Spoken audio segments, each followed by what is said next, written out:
Hi, sir. How are you? Good, how are you? I'm very well. Welcome to REVtalk.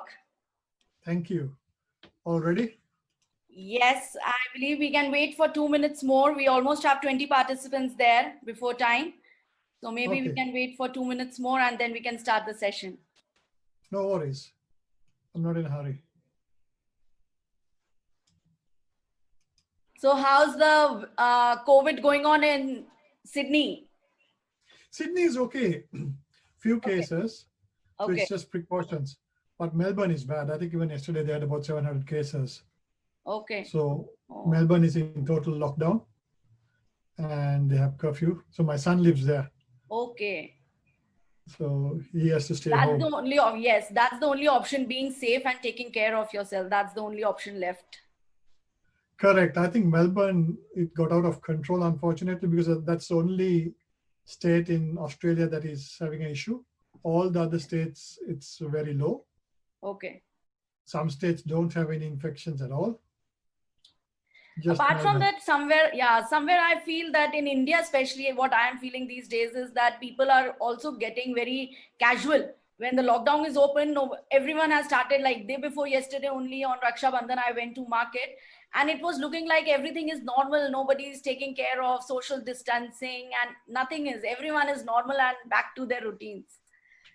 I And think that's what happened in Melbourne. We went to Melbourne a couple of weeks ago, but they oh, seemed far more relaxed than in Sydney. okay. So they were taking too much of chances.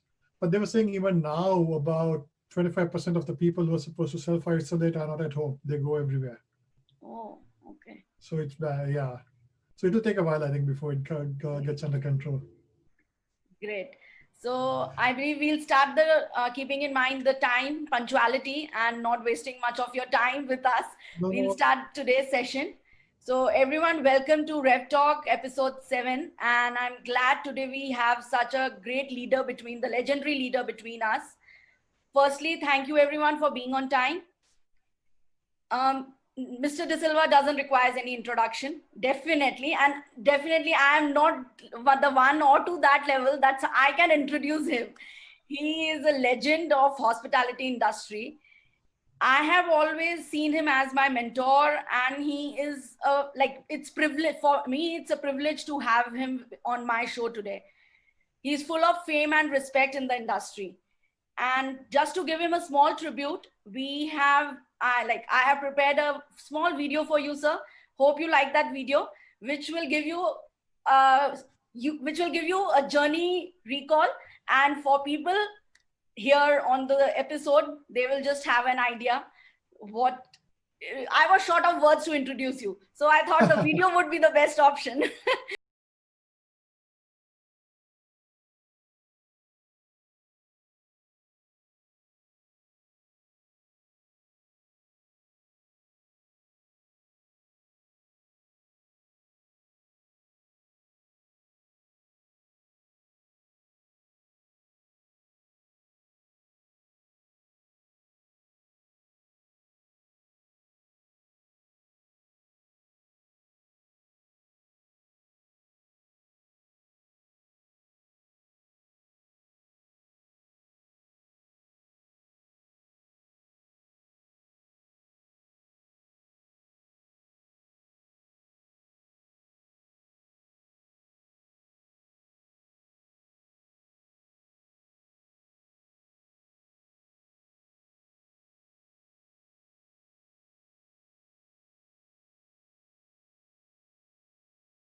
Wow, you've been very busy.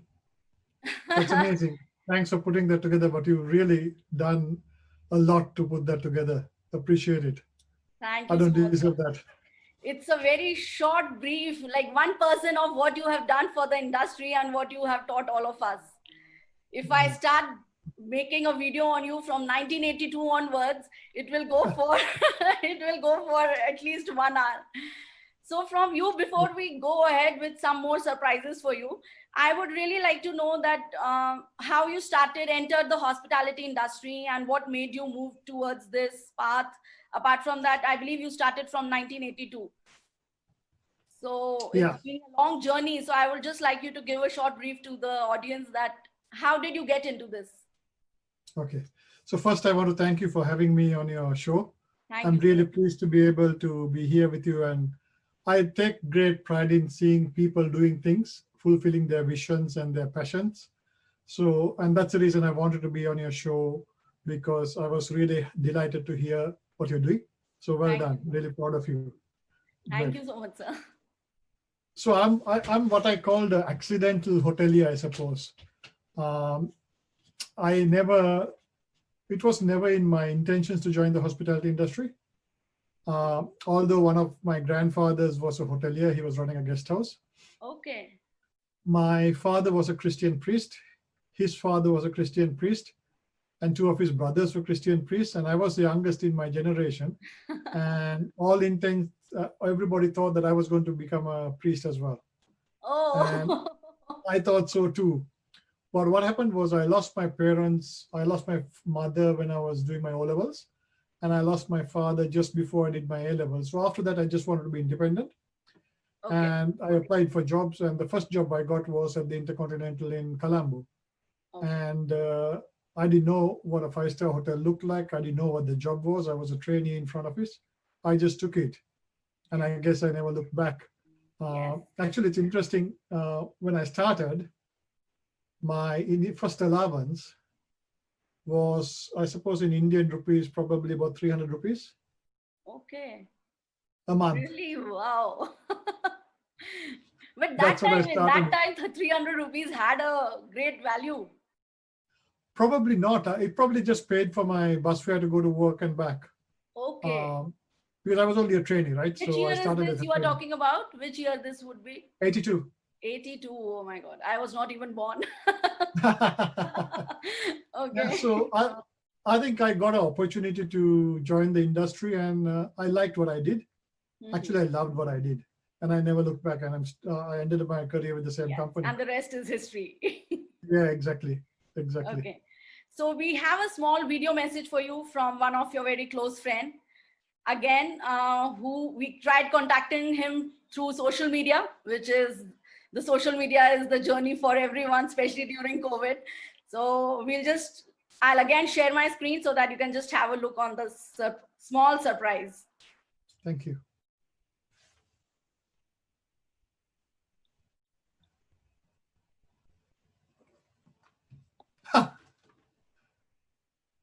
Hi, greetings from Manila, Philippines. Shantha, this is Miguel Fierman, long time no see. But anyways, I've been asked to say a couple of words. And, our time goes back to Bali, where we spent a long time together and great times together. And if there's anything that, describes you and the things I remember about you, of course, you being a legend on everything that you do. Not only work, but family, hobbies, and etc. Things that are, that I picked up from you and hopefully applied myself is on remaining humble at all times on everything that you do. The way that you cared for your team, and you treated everybody as if they were part of your family, and nothing was ever too much for you to look after. And lastly, being the best that you can be at anything that you do is something that I've taken on from you, and hopefully applied it myself with all my colleagues and my family, my children, and that's pretty much it. So once again, I hope you have a good talk today. Unfortunately, I cannot join you, but hope to connect with you soon. Best regards. Take care. That's a surprise. I didn't expect that. Haven't spoken with him for a while. Great. So we did a survey before starting, while doing the registrations for this episode. And while doing the registrations, we had many people to ask that what are they interested more to talk about. And surprisingly, the maximum number of people what voted was for leadership qualities and art of recovering from failures. So the main thing in today's time, what I want to understand is everybody says become a leader, don't become a boss. This is the perfect quote for anybody who joins the industry. But you being a leader will be the correct person to let us know that what are the basic qualities of a leader and how should we keep our teams motivated, especially when they are very demotivated. If we take an example of COVID these days, how the HODs and the managers or the general managers should behave like a true leader. Right. So I think when you talk about leadership, there's so many things that is required of a leader and what makes them successful. And every company has their definitions of leadership qualities and what is required. But what I'll like to share is what I try to practice and what I try to hold myself accountable for, the standards I try to hold myself accountable for as a leader. That might give you an insight of what are some of the qualities that has helped me build my career. So the first thing is about inspiring people. A leader's biggest task is his people. I think if you don't have a love for people, you can't be a leader, because without people, you're nobody. You don't have the hands and the feet to do everything yourself. You need to depend on people. And you can't deliver every service and every experience in a hotel or wherever yourself. So all you can do is inspire and motivate people. So I think that ability to inspire people is very important. At the same time, a leader needs to have empathy, needs to listen to people, shouldn't assume, and give people opportunities to talk so that they can express themselves. And they need to be approachable to people so that people feel comfortable with them. So I think firstly, they need to inspire people. And part of inspiration is about people. The other part is about purpose. You need to establish a larger purpose to motivate people. So there's this story about President Kennedy went to NASA. I don't know whether you've heard that. And there was a guy who was sweeping the floor, who apparently was a janitor. So President Kennedy asked the guy what he was doing at NASA. And he said, I'm helping to put a man on the moon. He didn't say he was sweeping the floor. And I think that's a larger purpose as leaders we need to inspire people to strive for. It's not about checking in a guest. It's not about giving a meal. It's about providing an experience to our guests so that they keep coming back, so that they leave the hotel happier than when they started. So that's the first quality of inspiring people. The second quality for me is about creating real value. I think how we do that is by continuous improvement. I worked for a boss, actually Miguel and I worked for a boss for whom yesterday's standard was not good enough today. It was about always improving from where you started. And I think that's a real important factor. And the other things that contribute to adding value is innovation. I think our industry is changing much more rapidly than ever before. Yes. The economy is changing, the times are changing, our customers are changing. We need to be ahead of the game. So we need to be innovative to design our processes, our offerings, our businesses to make capital of it. Plus, I think today's circumstances calls for collaboration. I think it's not about surviving on your own. It's surviving with your colleagues and your industry. So that's the second part of creating real value by innovating and collaborating. The third part is about learning and growing. I think you need to help people learn and grow. You need to be a mentor to others. Mentor meaning you need to share your experiences, you need to encourage people, and also provide people opportunities to grow. Don't expect people to succeed from day one. Expect them to make mistakes, expect them to fail. But I think you need to create that environment there where people can learn and grow, that they feel encouraged, that they can progress. At the same time, you need to learn and grow as well. Because if you don't learn and grow as a leader, you won't get any further than you are, and everybody else will go ahead of you. The fourth thing is about, it's a personal favorite of mine, which is impossible is nothing. So you can't think about anything as impossible. I think it was Muhammad Ali who said that small people make impossible a big word because they don't have the courage to challenge what life serves them. I think as leaders, we need to challenge what life serves them. And one of my favorite authors is Jim Collins, who wrote Good to Great. He talks about big, hairy, audacious goals, bags. Okay. To have big goals that help you dream and vision and achieve it. So you need to believe that it is possible and have that belief that nothing is impossible. And lastly, you need to have fun. They say if you love what you do, you don't work a day in your life, right? Yes. So you need to have fun, and you need to help your people to have fun as well.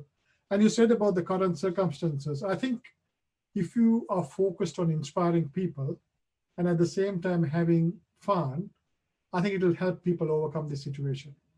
And also, this is a great circumstance for us to make innovation. That would give people something to do as well, something exciting to do, because it's the best time to innovate the industry. So it's about inspiring people, creating real value, learning and growing. Impossible is nothing, and having fun. Yes, I agree with that. I still remember, sir, in Crown Plaza when you came to Jaipur, I believe 4 or 5 years back, during your speech in the town hall, you mentioned one statement: to be successful, you always have to make sure that you are sharing your experiences also, always. Without sharing, you cannot shine. Correct. So, but I really believe, and this is a message not only from my side, many of the people have mentioned, I don't want to take names here. Many of the people have mentioned during their registration that it is not happening in their particular hotels. I would not take the hotel names, but how to balance that situation. We all know that ups and downs come. If your boss is not listening to you, if your GM is supporting something which is not, you are not appreciating, maybe you are taking it wrong or you are misunderstanding it, the boss is correct at that place.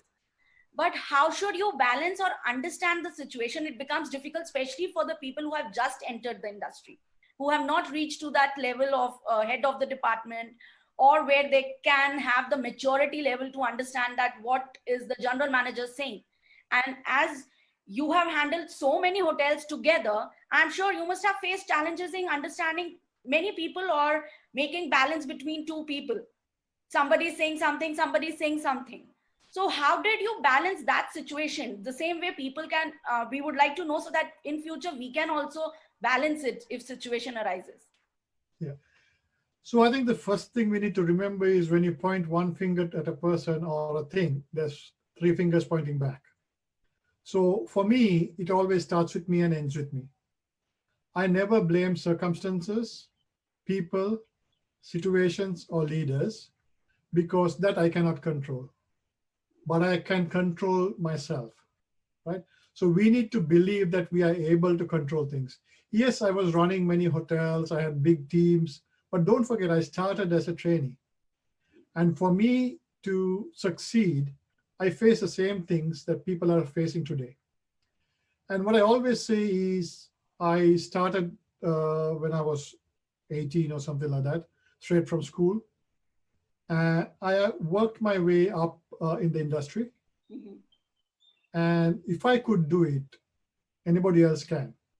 So I think it's about having your vision and your focus and not letting anything or anyone get in your way, because everything else is noise, right?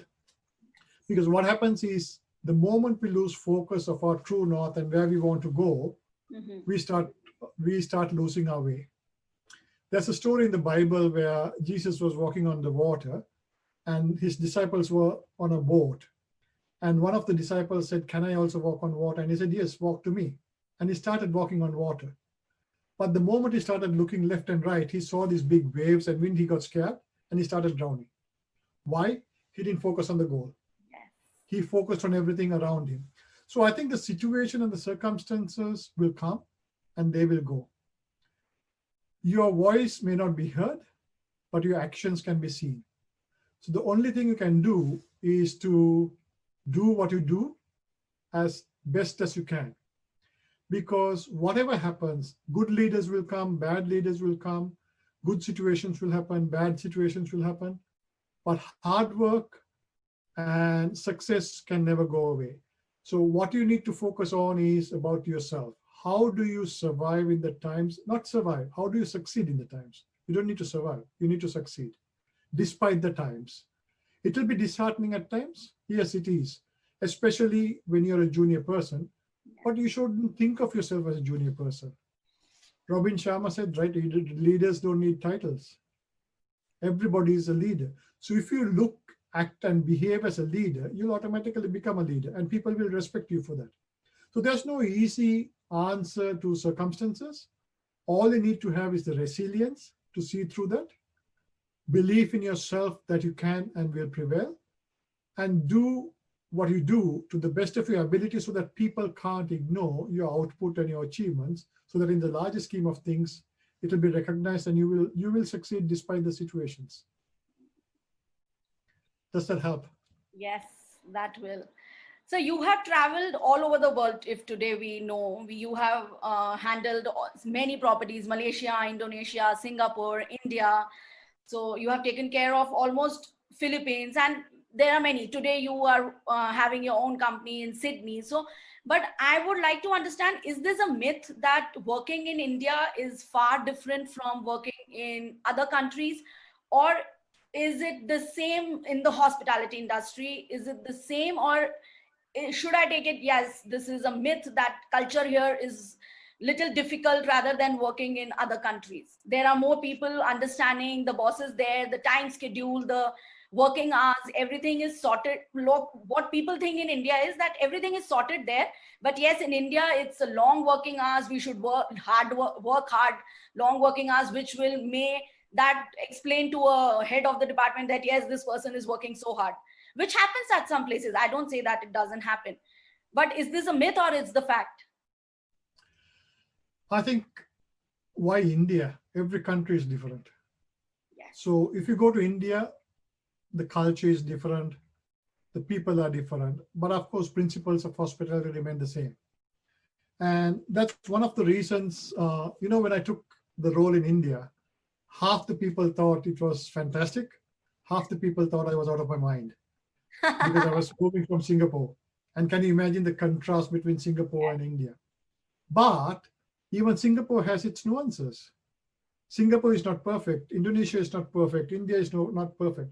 So I think it's your approach to it, because every country has its differences. It's how you adapt to it and make the most of it that matters, because I think it's not only in India. Every single country in the world is very different to the way they work. Some are good, some are bad. So you need to be able to adapt and make the most of it. But the success depends on how well you adapt and how well you make the most of it. You spoke about long working hours, which is not something that I encourage. I always believe that working smarter is better than working harder. But it's not only in India. There were other countries that I've worked in that nobody in my office would leave till I go home. And I had to create that culture of encouraging them to leave office even before I left. And quietly it started happening. So I think we need to start being the change we want to see. And we need to help make that change. But like any country, every country is different. And I don't think it should be negative for India in any way. India has a lot of positives. Yes. Like any other country. Yeah. I think India is, my favorite term for India is jugaad. We're very innovative and creative in what we do, which is amazing. Yes. Great. So we all know that you have you have a passion, I would say, for differently able. You have transformed government-sponsored initiative to a national platform today. Even in regards to this, I believe you were recognized by the president of Singapore. So, and you have given 1,000+ job opportunities to those differently able. So we would really like to know your thought process over it, that how did that came to your mind, and what are you exactly doing to motivate this, so that further when we come to a level and we are able to do that, we also do that. So two things. As a child, I grew up in a house that was next to a boarding house. Okay. And every summer, there was a camp for the physically disabled and mentally disabled kids. Okay. So they used to bring about 300 kids there to give them a good time over 3 days. And I used to always go and help out in that camp. And I had a cousin of mine who was also totally disabled. So that was my exposure to disabled people or people with different abilities. And then it came back again when I took over as general manager of the Holiday Inn in Singapore. Actually, funny story, the housekeeper was almost apologetic that she had somebody with disabilities working for her because she didn't know what I would say about it. And I thought that was a golden opportunity for us to support this. And from one person that day, through the years, now they've gone to having about 20 or 30 people working in that one hotel. And we started supporting them because I believe everybody deserves an equal chance. It's not only people with disabilities, it's races, it's ethnicities, it's religions, it's disadvantaged people, and everybody should have an equal chance. And our industry is a people industry. If we don't do for people, what can others do? But also, I think those people are amazing people. A lot of them, especially the intellectually disabled, are very process driven. Yeah. And they don't have any distraction. Actually, their productivity sometimes is higher than other people. Because you give them a task, there's no distraction. They don't go for smoke breaks. They don't go for this and that. They just focus on the task and get it done. But what was really rewarding to do is, with the government's initiative, we were able to create a center to train people specifically for the hospitality industry, because they train differently. You can't train them with documents. You need to show them visuals. So our housekeeping team created a whole training program for them. We even went to their schools to deliver that, so that we were able to help them. I think whether you're disadvantaged or disabled or not, in life I have been blessed from where I was to where I am today. That's because people gave me chances. And then similarly, I think we should give people chances. And my message is, it's not leaders only who can do that. Everybody can do that. Because if I start behaving that way, because one of the biggest challenges we had was not about getting the people into the organization, it's about getting people in the organization to accept them at every level of the organization, because it's a huge culture change. And if you show that, and if you behave that way, it's going to be easy for the organization to do that. And also, don't wait for big goals. When you go to a supermarket, when you go outside, when you see a person, respect that person. Yes. That way you create that culture, and that will help organizations do that. Because at the end of the day, I think the best thing we can do is help others. And if we don't, we won't be where we are if people have not helped us. And it's our obligation to pay that forward. True. I agree with that. Very true. And India also, is I think having this culture now. India is also, exactly, which is fantastic. Yeah, it's actually fantastic to see. Even in Jaipur, I have seen almost 4 or 5 hotels where they are getting this culture slowly and steadily, which the guest also appreciates. The guest feels happy. It's not that the guest is uncomfortable or something. The guest really appreciates and values that initiative.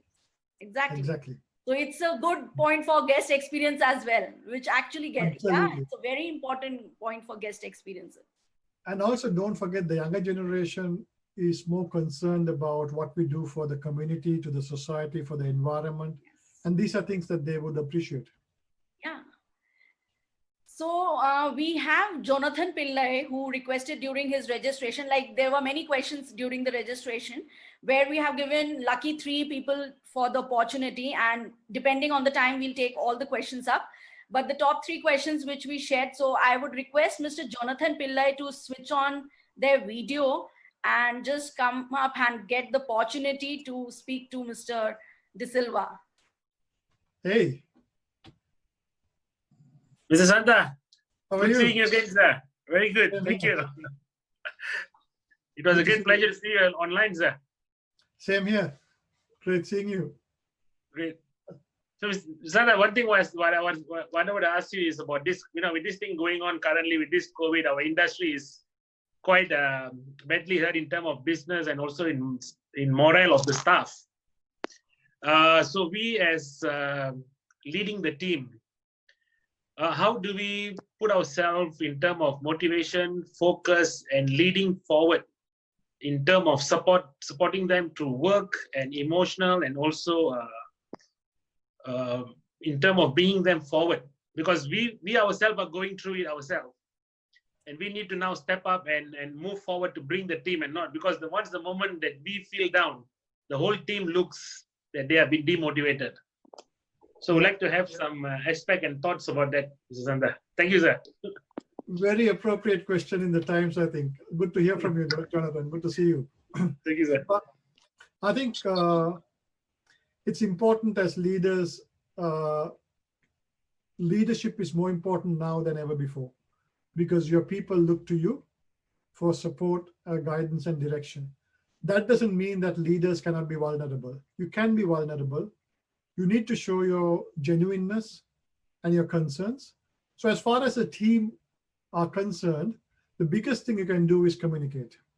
You need to be open and honest with them and share what you're going through and what the industry is going through openly, because that's the basis for any future success, sharing the reality and communicating that. Secondly, you need to believe in the future. Let me give you a good example. There was a famous American admiral who was taken as a prisoner of war in Vietnam. His name is James Stockdale. And he was in Vietnam. He was the highest ranking American to be a prisoner of war. And he was in Vietnam prison for over 7 years. He didn't know whether he was going to survive, whether he was ever going to see his family again. But he said the secret of his survival was that he made up his mind that come what may, he's going to prevail, and he's going to come out of this situation better than where he was, and he's going to turn this situation into a positive. And he actually did that. When he was asked who were the prisoners who never made out of the prison, he said it was the optimists who never believed in reality. They said by Christmas we'll be out of here. Christmas came and Christmas went, they never went out. They said the same thing, that they will be out by Easter, never got out because Easter came, Easter went, they were still there. So they died of a broken heart. But what he did was, the secret of his success was facing the reality, facing the facts of the current reality, and making sure that he believes that he can and will prevail in the end, and changing that into his success. So what you need to do as a leader is to face the facts of where you are. There's no secret. You need to share that. But at the same time, you need to build a larger purpose of what you want to achieve out of this. How do you want to come out of this? Bigger, better, stronger, or weaker than you went into it? And that choice is yours. And I think that's what you need to focus on. And you need to focus on how you help your people with that as well. We all know a lot of people will lose their employment. So how do we help them to skill themselves, prepare themselves for the future, or encourage them to explore other avenues and give them learnings? So it's about helping them along, or taking them along on a journey which you're also still discovering, but being open about it. But the most important thing is, 1, communication, 2, your belief about succeeding, 3, facing the facts of the current reality, and I think being genuine about it, and tell them that you're also facing the same situation and we'll go through it together. But you need to give them the trust and the confidence as a leader that you're going to see them through this situation, come what may, and you will. Thank you, Mr. Shantha. You really open up some of the ideas to deal with the situation. Great. Thank you very much, sir. We'll keep in touch. Yeah, we'll do. Thank you, sir. Thank you. Good to see you. Your limitation, it's only your imagination. There is no limitation when you come to success or you come to your hard work.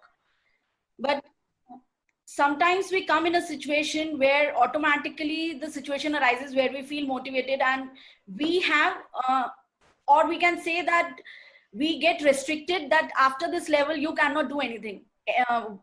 We do not have the right to do, or it doesn't fall under your role. Such statements when we hear, then we feel demotivated and we come to a level again that we want to do something which is out of the box. People say do it out of the box, think out of the box, but when we think, then there are many people in the team who mention sometimes, this is not your role, you just stay out of it, this is not your cup of tea. So what to do in those situations? Like, we do want to do but we can't do. So I think I'm a huge advocate of breaking the glass ceiling. Right? There's no ceiling above your head. You can rise as much as you want and as much as you desire. And you should be motivated. Another thing that helped my success in my career is, not in a bad way, but in a good way, I didn't care what people thought or said of me. Because if I did that, that would have limited my progress and my success. If there was good feedback, I took it on and I acted on it. Anything else came in from one ear and went out the other. Because I think sometimes people may mean well, but it may not help you. So I think whatever happens, you need to keep your focus on what you want to achieve and where you want to go. And you need to be disciplined enough not to let anything stand in your way. I think we are quite good at saying that we didn't have the opportunity, we didn't have the right leaders, our voice wasn't heard, nobody appreciated what we did.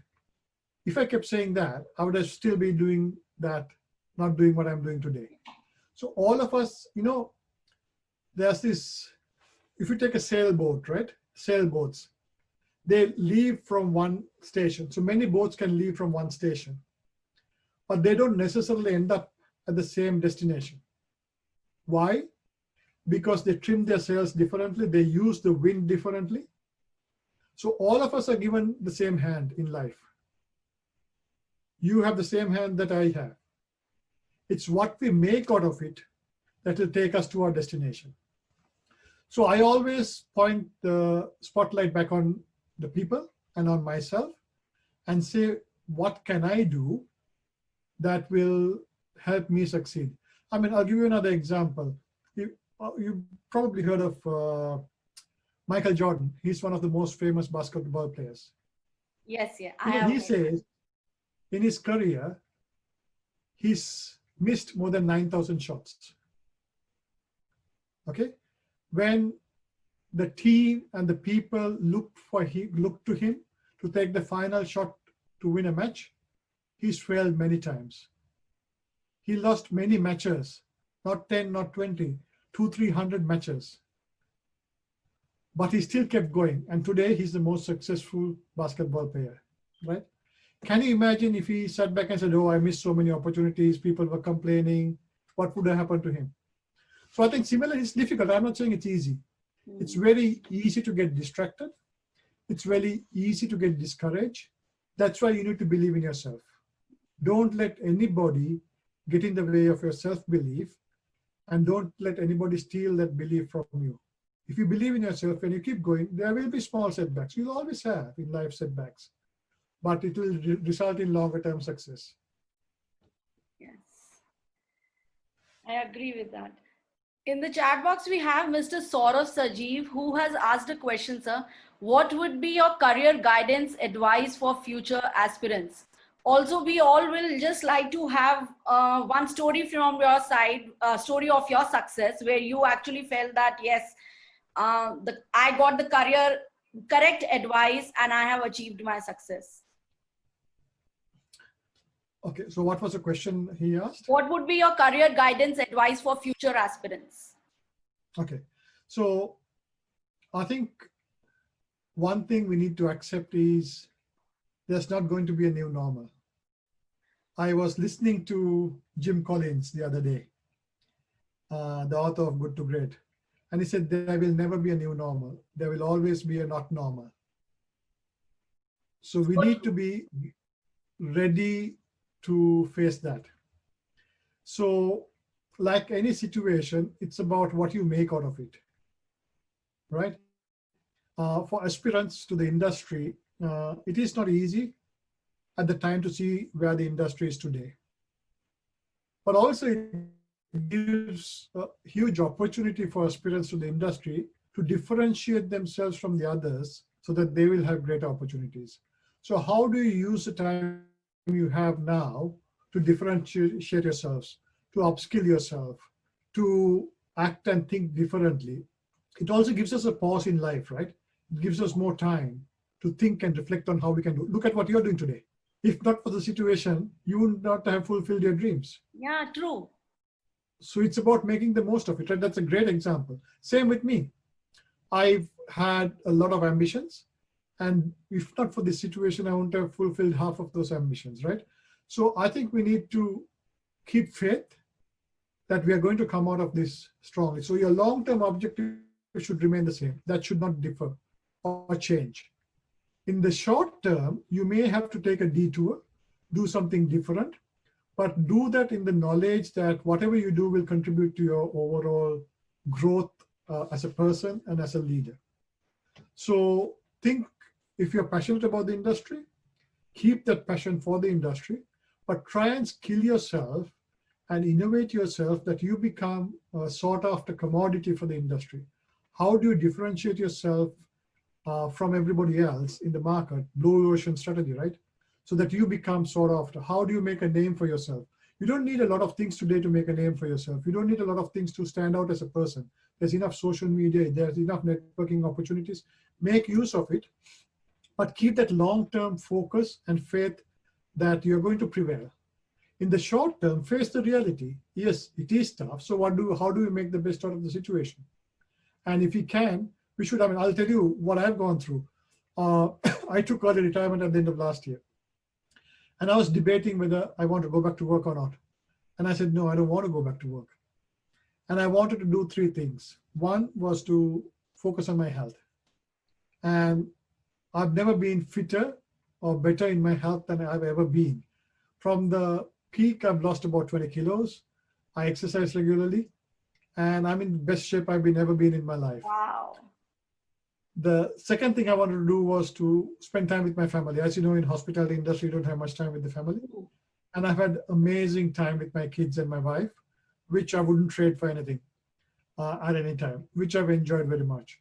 And third thing was I wanted to do things that I enjoy doing. So there's three things that I wanted to do. One is coaching and consulting, Yes. coaching and mentoring, which I started my website the other day. Consulting, I'm involved in a couple of hotel projects. So I work at my time when I choose to, helping people and sharing my knowledge and experience. And the third thing is I've always dreamt of writing a book, and I'm almost done writing a book. Oh, wow. So I could have sat back and said, there's no opportunities. There's no way I can practice my industry skills. But I took the opportunity to do something different. And also I did a lot of learning. So for me, I'm coming out of this stronger than I went into it. So my challenge to all those people, whether you're aspiring to the industry or whether you're in the industry, is, are you going to come out of this situation stronger than you went into it?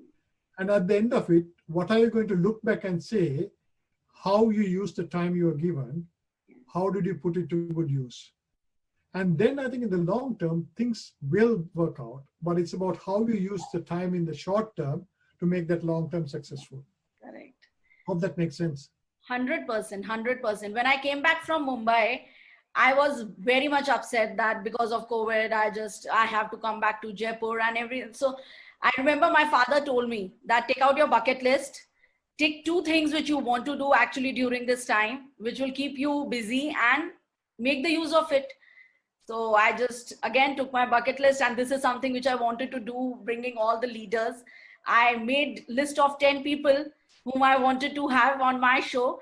And with God's grace and God's blessing, trust me, till now, I haven't received a no from anybody. So I have always, with my God's blessings, I have always got leaders and bosses who have always motivated me in doing things. And the day I connected with you, trust me, when it was such a surprise seeing your mail in my inbox. I was like, is this the correct mail I'm seeing? Yes. And the reason you wrote was such a big motivating, because that was the reason which came to my mind also. And then the reason for me starting this initiative changed automatically. Originally I initiated because I wanted lot of experience and to know the journeys. But after speaking to you, the initiative changed to a matter of also teaching the other people and coaching them and like letting them to move on the right path.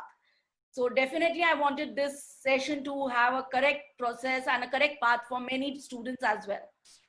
So I'm glad I was able to do something like that. Definitely like to know that goes to what I was saying, right?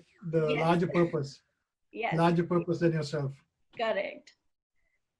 I think 3 things that change in the hospitality industry. One is touch. Hospitality industry is a high touch industry. And I think we need to be able to adapt to low touch while maintaining the same experience with the guests because of hygiene and safety, which are paramount importance to our guests. We can't operate the business the way we used to operate before.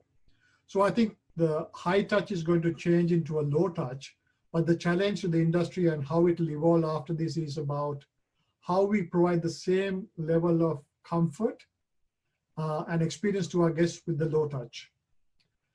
Secondly, but probably most importantly, is trust. I think people will depend more and more on trust, especially today. They need to trust our brands, our hotels, our services, our quality, our safety, our hygiene. So I think it's important to build trust post this COVID situation with our customers. Now, what is important to remember is research shows that the customers who are traveling today are not the customers who used to travel before. The demographics are changing, and today we are seeing more and more younger people traveling than before. So we used to build trust, we are used to building trusts with our markets, but how do we change that to build trust with the generation that's traveling today? What do we need to do differently? And how do we capitalize on serving their needs in order to attract them to our hotels? So trust is the second part that is going to change, and we need to be on top of it. And thirdly, like you quite rightly said, is technology.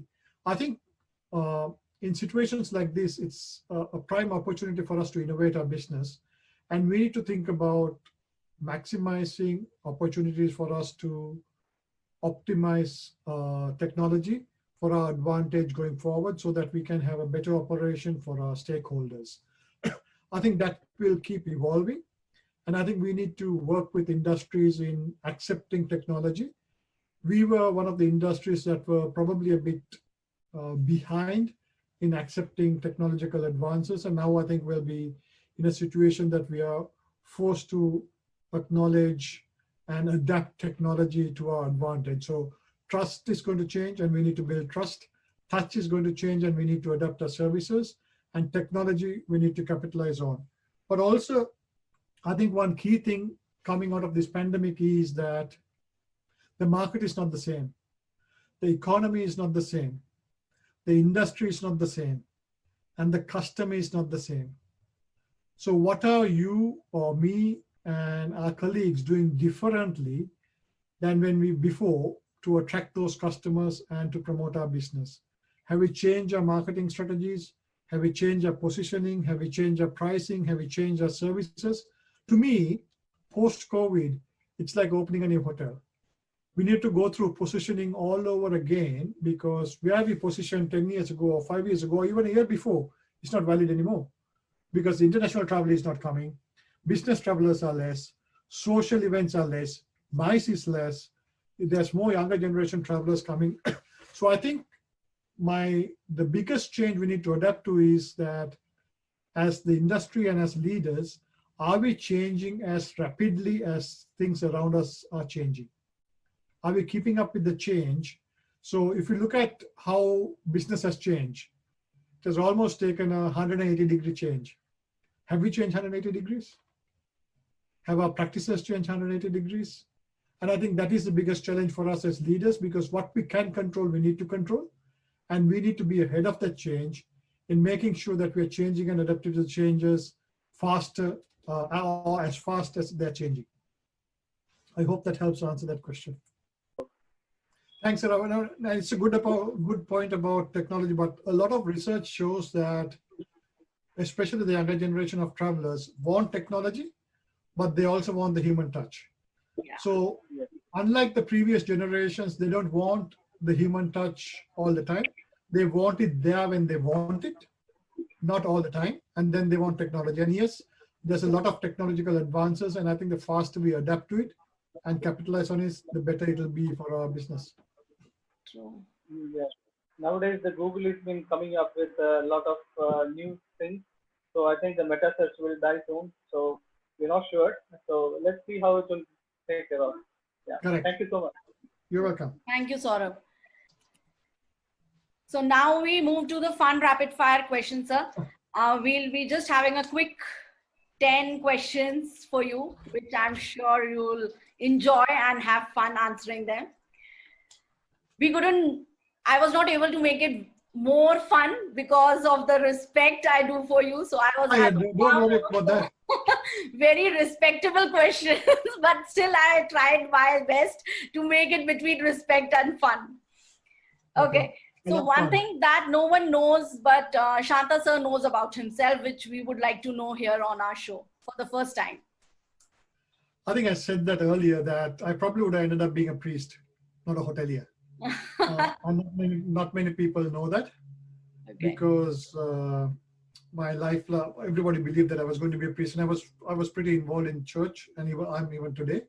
Yes. And that would have been my alternate career. Great. What's your choicest hobby, pastime, activity? Listening to music and watching comedies. Wow. What kind of music?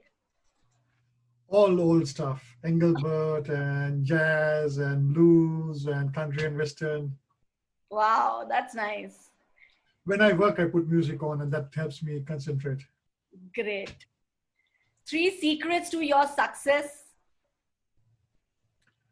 That's easy. Actually, I always said, tried to live by the principle that believe in God and do the right thing, and nothing can go wrong. And that's what guided my life all the time. So that's 2, believe in God and do the right thing.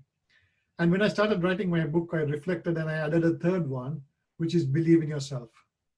Believe in your capability. So trust God, do the right thing, and believe yourself. Great. Your favorite cuisine? Japanese. Love Japanese food. Wow. Last web series. I love Indian food too, but the problem with Indian food is it's so good that you can't stop having it. Yes, I agree. So the last web series or movie you have watched? I love Big Bang Theory. Okay. Which is a comedy. Friends, which is also a comedy. So I watch a lot of comedies. Wow. And then also TV series, I watch MasterChef. Okay. So 3 things you will always have with you in your pocket while traveling. Not in pocket, but with you. Okay. So I'll always have my handkerchief. I don't leave the house without my handkerchief. The first rule of a gentleman. Yes. I'll always have my cross, which is my mother's cross, and I don't leave home without it. So I always have that with me. And I suppose the 3rd thing is I'm always happy with myself. Great. Wherever I go. Okay. We all have childhood days and memories. So one thing I would like to know from you, which you think hasn't changed from with you, like maybe some nature quality or something like that, which hasn't changed from childhood days till now. I suppose my love for certain foods hasn't changed from my childhood days till now. Okay. I used to love roti as a child. And even today, that's one of the things that I enjoy most. And as a child, I wasn't a sports person. I was more a relaxed person, and I'm still that. I'm not a sports person. I'm not that active. Okay. I will give you 4 options, sir. You need to just rank yourself from 1 to 5 in all. Foodie? Probably a 4. Party time? 3 to 4. Okay. Technology friendly? Or 3, because it's changing all the time. There's so much you need to adapt to. Yes. Social? Surprisingly, probably 3 to 4.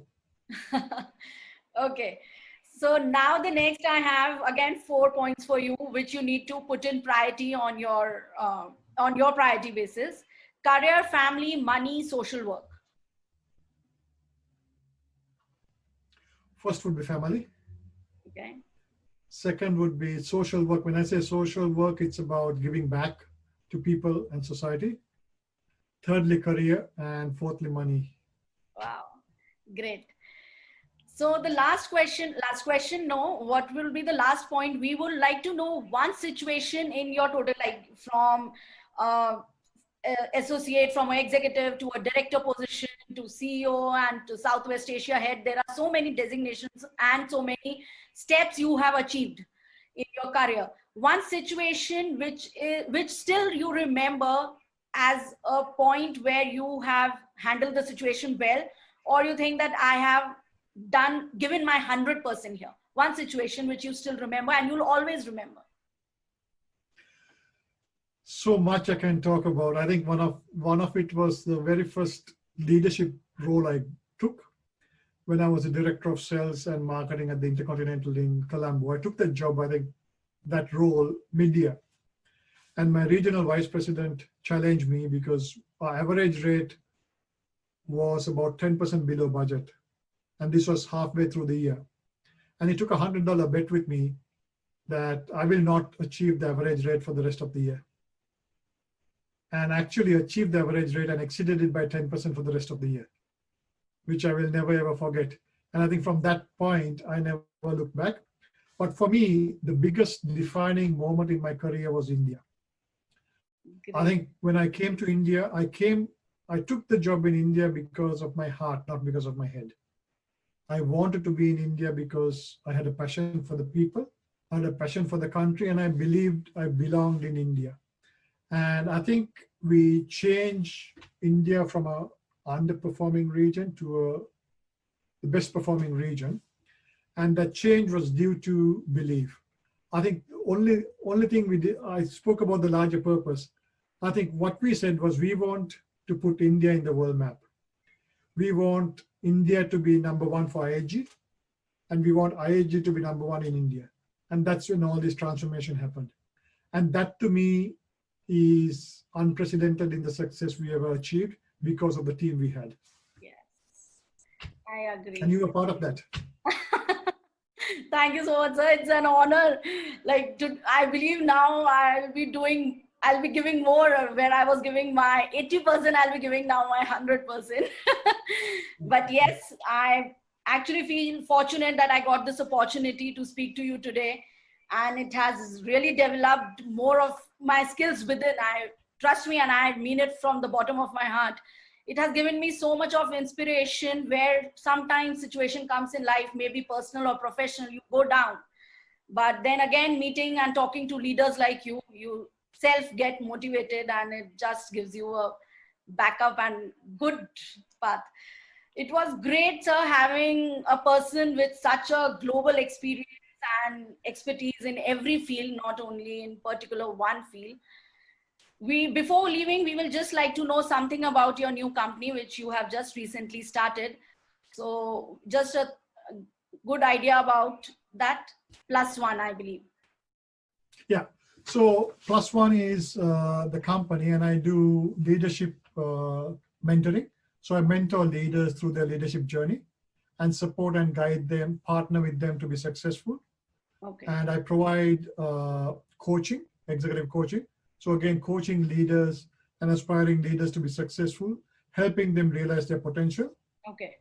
And I also do consulting. But what I also want to say is those of you who are on the call, visit my website, which is shantadesilva.com. Yes. And you can download a guide for free, which is a guide to believing in yourself and realizing your full potential.